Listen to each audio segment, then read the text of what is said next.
दोस्तों, महाकालेश्वर और काल भैरव मंदिर से 3 बड़े रहस्य जो आप नहीं जानते होंगे। आज हम उन रहस्यों के बारे में जानेंगे। आइए शुरू करते हैं। महाकालेश्वर मंदिर को लेकर कई सारी भ्रांतियां हैं। जैसे कई लोगों को लगता है कि महाकालेश्वर का मेन मंदिर ही वो है जहां भगवान को शराब पिलाई जाती है।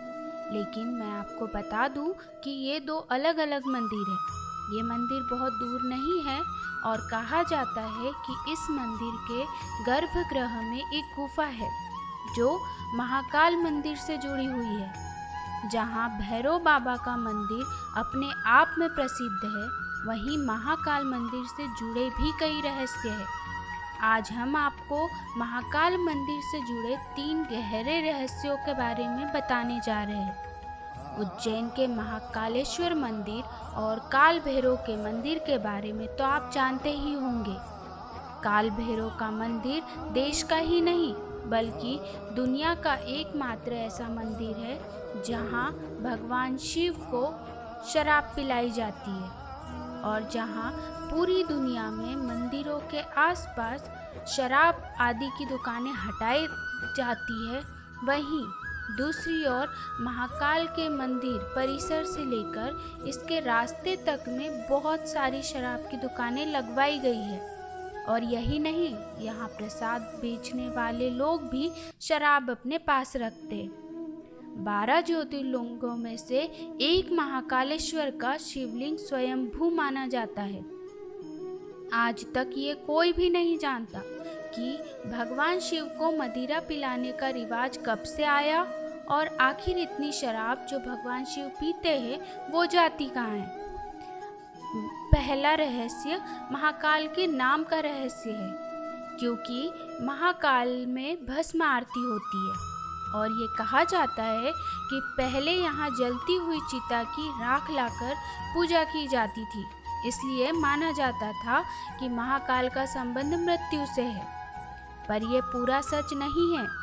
दरअसल काल का मतलब मृत्यु और समय दोनों होते हैं और ऐसा माना जाता है कि प्राचीन काल में पूरी दुनिया का मानक समय यहीं से निर्धारित होता था, इसलिए इसे महाकालेश्वर नाम दे दिया गया। दूसरा कारण भी काल से ही जुड़ा हुआ था। दरअसल महाकाल का शिवलिंग तब प्रकट हुआ था जब एक राक्षस को मारना था। भगवान शिव उस राक्षस का काल बनकर आए थे और साथ ही साथ अवंती नगरी के वासियों के आग्रह पर महाकाल यहीं स्थापित हो गए। ये समय यानी काल के अंत तक यहीं रहेंगे, इसलिए भी इन्हें महाकाल कहा जाने लगा। दूसरा रहस्य, आखिर क्यों रात नहीं गुजारता कोई भी राजा या मंत्री। ऐसा माना जाता है कि विक्रमादित्य के समय से ही इस मंदिर के पास और शहर में कोई राजा या मंत्री रात नहीं गुजारता है। इससे जुड़े कई उदाहरण भी प्रसिद्ध हैं, जिनके बारे में आपको जानकर आश्चर्य होगा।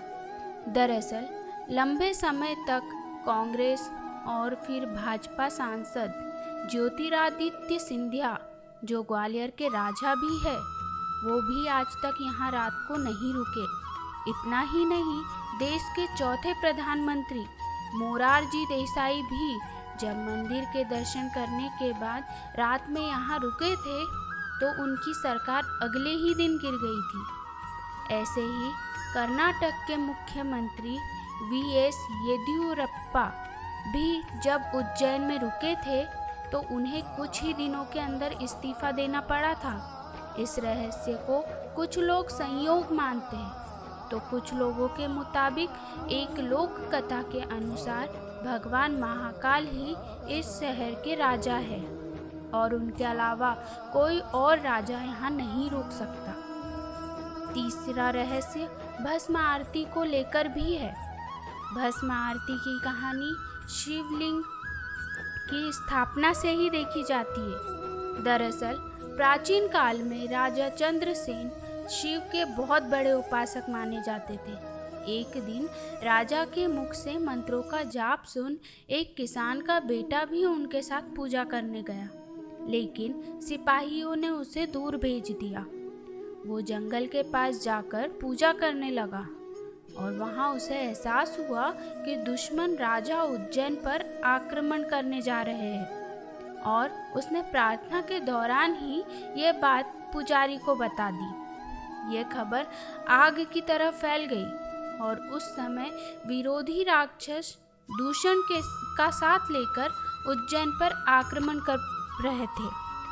दूषण भगवान ब्रह्मा को वरदान प्राप्त था कि वो दिखाई नहीं देगा। उस वक्त पूरी प्रजा ही भगवान शिव की आराधना में व्यस्त हो गई और अपने भक्तों की ऐसी पुकार सुनकर महाकाल प्रकट हुए। महाकाल ने दूषण का वध किया और उसकी राख से ही अपना श्रृंगार किया। उसके बाद वो यही विराजमान हो गए।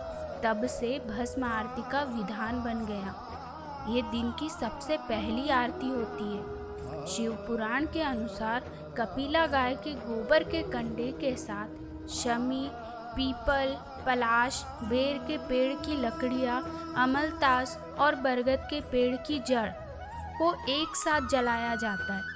इसके बाद ही वो राख बनती है, जिससे हर सुबह भगवान शिव की भस्म आरती होती है। दोस्तों, ये थे महाकालेश्वर के रहस्य। आपको जानकर कैसा लगा कमेंट बॉक्स में ज़रूर बताएं। धन्यवाद।